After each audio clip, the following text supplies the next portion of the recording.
What's up, everybody? Welcome back to Closing Open Wounds with yours truly, Cleisha. Now, you guys know, if you've been here for any length of time, you know I have conversations with various different people, right?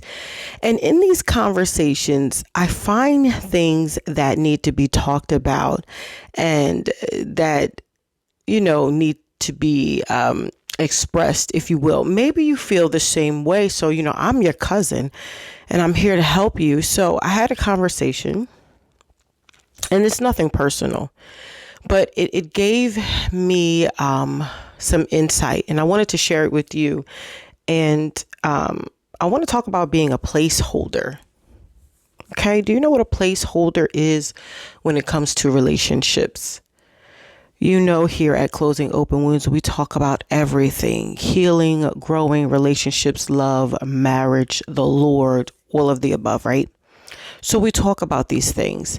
And I was having a conversation, and I realized by talking to the individual that they may be becoming a placeholder for someone else. So let me dive in. And this is here to help. This is for you.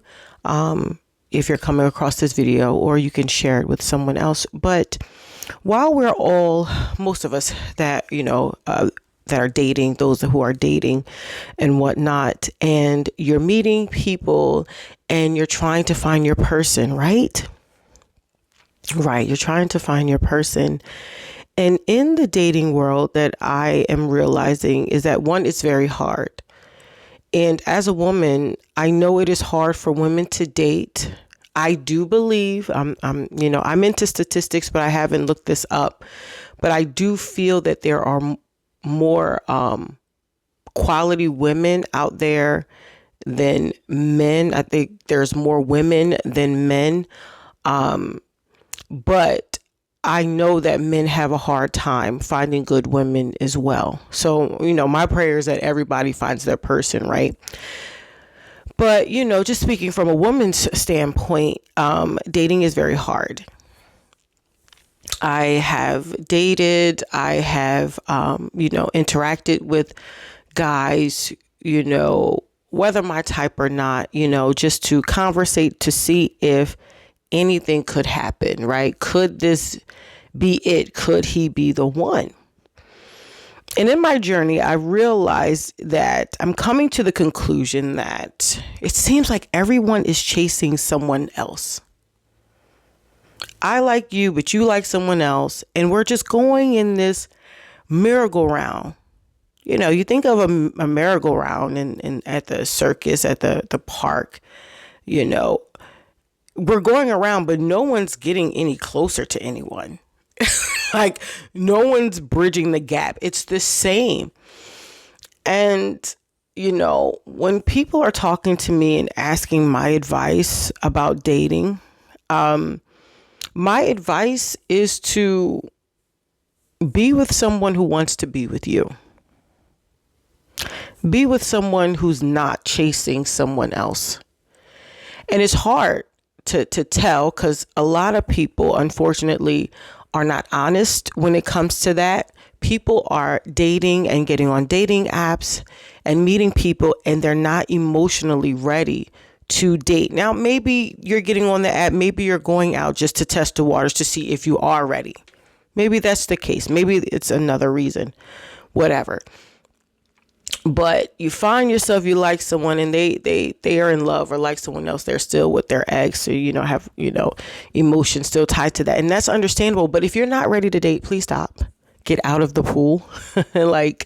Get out of the pool. If you're not emotionally ready to be vulnerable and to communicate with someone and to start a life with someone, please get off the dating apps. Please stop saying that you're available, because emotionally you're not.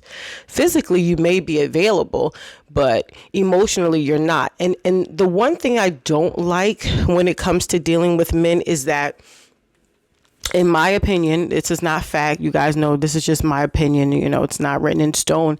But my issue is that you'll deal with men. I've come across men who are not honest with you, for one, and they are still in love or still have trauma and still are dealing with issues from the past relationship. Now, the thing that I have a problem with, see, I don't have a problem with that. You have issues, okay, that's fine. But what I don't think men understand is that you can't entertain women and sleep around with other people if you're not ready.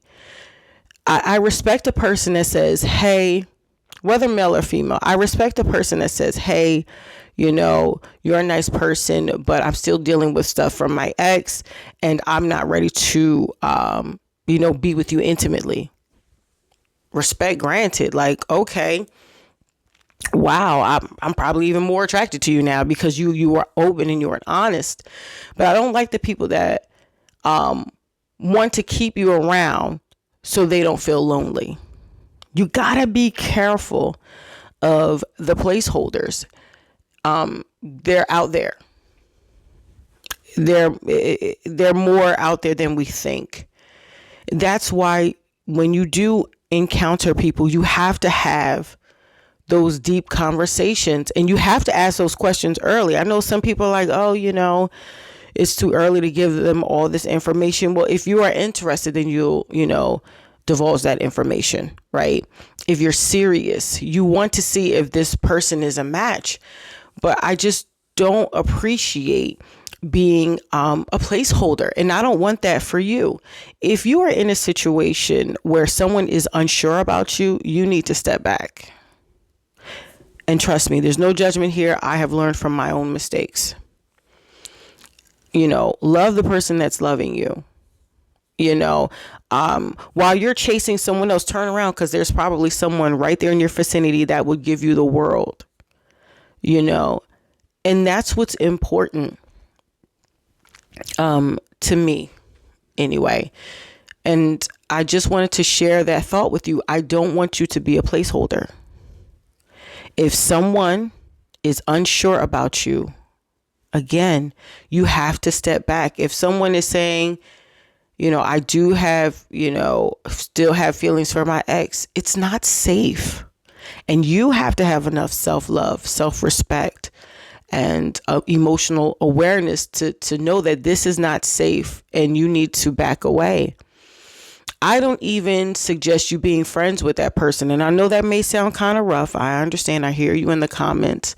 We can't even be friends. Why? So we can get close and even be friends, even platonically. And then, one person, goes and meets someone else and, but you were with you were still tied up with your ex. What do you mean? Because people can feel when your energy pulls back, and it's only natural for them to, try to pursue you even more. It's natural. It's human nature. It's nothing wrong with that. But this is why you need to protect yourself. Only consider those people that are considering you. People who are using you as a placeholder, they're breadcrumbing you. They only get together on their terms. Little do you know, you may be a second or third thought after who they wanted was not available. There's so much to discuss with this. And I think I've said it all. I'm not going to hold you long. But I want to give you something to think about while you're out here dating. And it's hard. I know. But I want you to do it, and I want you to be successful. And, in dating, you find people that are great people, but are not a good fit for you. That's okay. You keep going. What you want, who you want is out there. I have always believed that there is no way that God created my heart the way he did to love the way I do and not have a man for me. There's no way. I believe that. And I don't know. Things are looking good. I'll say that. But long story short, beloved, I don't want you to be anyone's placeholder. You are more than enough. You are worthy. You are beautiful. You are handsome. You are everything that, God has made you to be. And there is someone for you. I'm here to give you hope. It is out there, but I don't care how lonely it may seem. Do not be a placeholder to anyone. Okay? I love you guys. I'll see you in the next video. Take care.